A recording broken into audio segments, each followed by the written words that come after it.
ইনসান আল্লামাহুল বায়ান। আল্লাহু আকবার। আল্লাহ পাক রব্বুল আলামিন বলে দিয়েছেন, রহমানকে কি তোমরা চেনো না? রহমান হলেন তিনি পরম করুণাময়, যিনি যার দয়ায় আল্লাহ পাক রব্বুল আলামিন কোরআন শিখিয়েছেন। সুবহানাল্লাহ। যিনি কোরআন শিখিয়েছেন তিনি কে? রহমান। খলাকাল ইনসান, যিনি মানুষ বানিয়েছেন তিনি রহমান। আমার বোঝানোর বিষয় হলো, এখানে মুফাসসিরিনে কেরাম বিস্তারিত আলোচনা পেশ করেছেন। আমি তাত্ত্বিক আলোচনায় যাব না। এই পৃথিবীর মানচিত্রে সবচেয়ে বড় দয়াবান যিনি, তিনি কে? আরো জোরে। তিনি আমার আল্লাহ, তিনি রহমান। তিনি কি? তার মতো দয়াবান আর কেউ নাই। ঠিক না বেটি?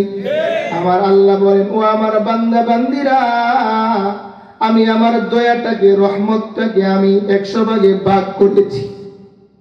আমি 100 ভাগে আমার দয়াকে ভাগ করেছি। আমি 1 ভাগ দয়া সারা মাখলুকাতের মাঝে, সৃষ্টির মাঝে আমি বিলীন করে দিয়েছি। সব সৃষ্টির মাঝে আমি বিলিয়ে দিয়েছি। কত ভাগ দয়া? 1 ভাগ দয়া। সারা পৃথিবীর মানচিত্রে যত সৃষ্টি রয়েছে, সব সৃষ্টির মাঝে আল্লাহ তাআলা দিয়ে দিয়েছেন 1 ভাগ দয়া।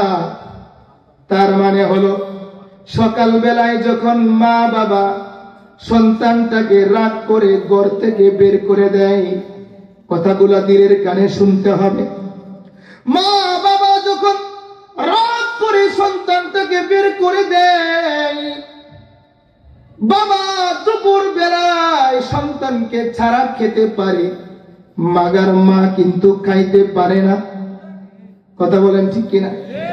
মা ছেলের বন্ধুকে জিগায়, আরে আব্দুল্লাহ, আমার আব্দুর রহমানকে কি তোমার আব্দুর রহমানের কোনো খবর আছে নাকি তোমার কাছে?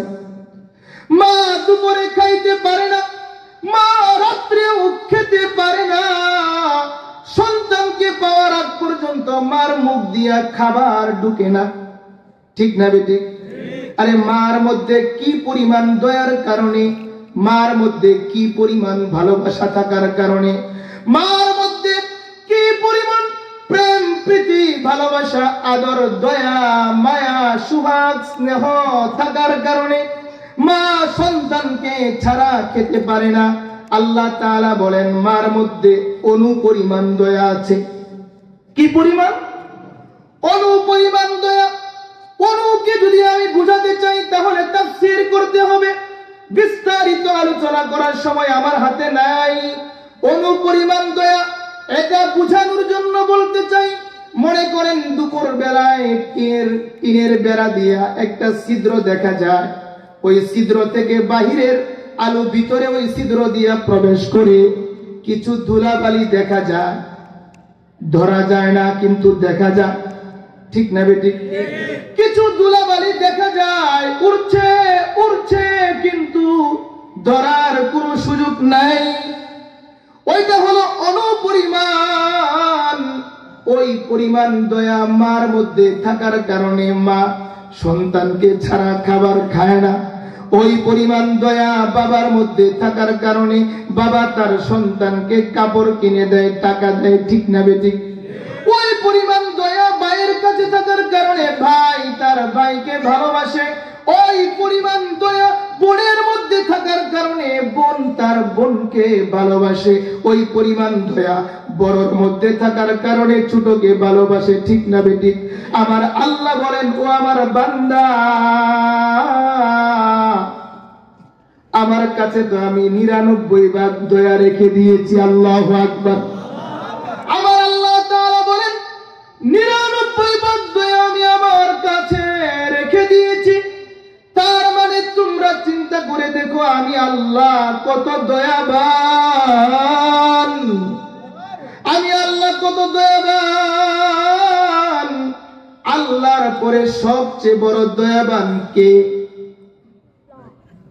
মা, বাবা, না, আল্লাহর পরে সবচেয়ে বড় দয়াবান আপনার আমার নবী, এতিম নবী, মাছের নবী, গাছের নবী, সবার নবী, কলিজার টুকরা নবী মুহাম্মদুর রাসূলুল্লাহ সাল্লাল্লাহু আলাইহি ওয়াসাল্লাম। ঠিক না বেটি?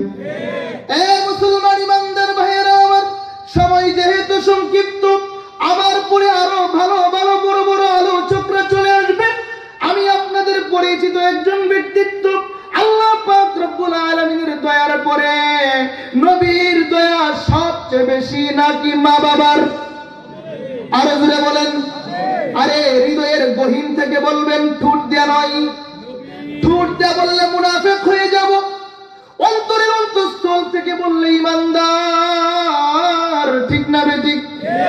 আল্লাহর পরে নবীর দয়া বেশি নাকি মা বাবার? নবীর দয়া বেশি, নবীর দয়া। আমার নবীকে আল্লাহ তাআলা বলেন, ও আমার বন্ধু, আপনি সব জগতের জন্য রহমত। আল্লাহু আকবার। আল্লাহ তাআলা বলেন, বন্ধু আমার, আমি রব্বুল আলামিন, আমি সব জগতের পালনেওয়ালা, আমি সব জগতের রব। আল্লাহু আকবার। রব মানে কি? আল্লাহ। আমরা জানি রব মানে আল্লাহ, কিন্তু মুফাসসিরিনে কেরামে এমন একটা সুন্দর কথা লিখেছেন, রব কাকে বলে? রব বলা হয় যাকে যেখানে যখন লালন পালন করা দরকার, তাকে সেখানে সেভাবে যিনি লালন পালন করেন তিনি হলেন রব। কথা বুঝেন নাই? যাকে যেখানে যেভাবে লালন পালন করা দরকার, যাকে যেখানে পালন করা দরকার, তাকে সেখানে যিনি সেভাবে পালেন তিনি হলেন রব।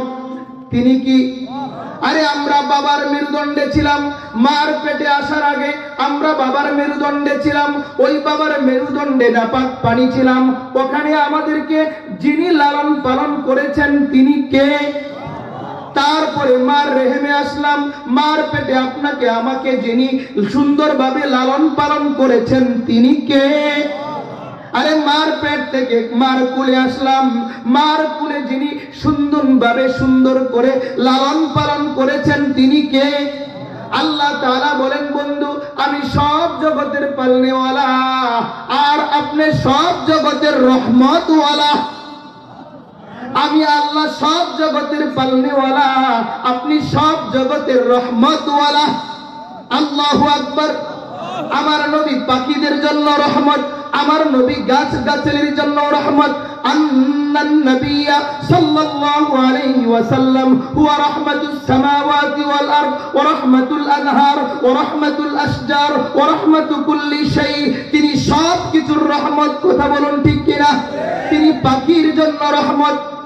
একটা পাখি হঠাৎ করে কোথা থেকে যেন উড়ে উড়ে নবীজির কাছে এসে ডানা মেলে কি বলতে চায়। নবীজি বলেন, আমার সাহাবারা, তোমরা কি এই পাখির কথা বুঝো না? তোমরা কি এই পাখির ভাষা বুঝো না? এই পাখি কি বলতে চায়? নবী আমার বলেন, ও আমার সাহাবারা, তোমরা কি এই পাখির বাচ্চা কেউ নিয়ে এসেছো? কেউ কি তার বাসা থেকে বাচ্চা নিয়ে আসছো?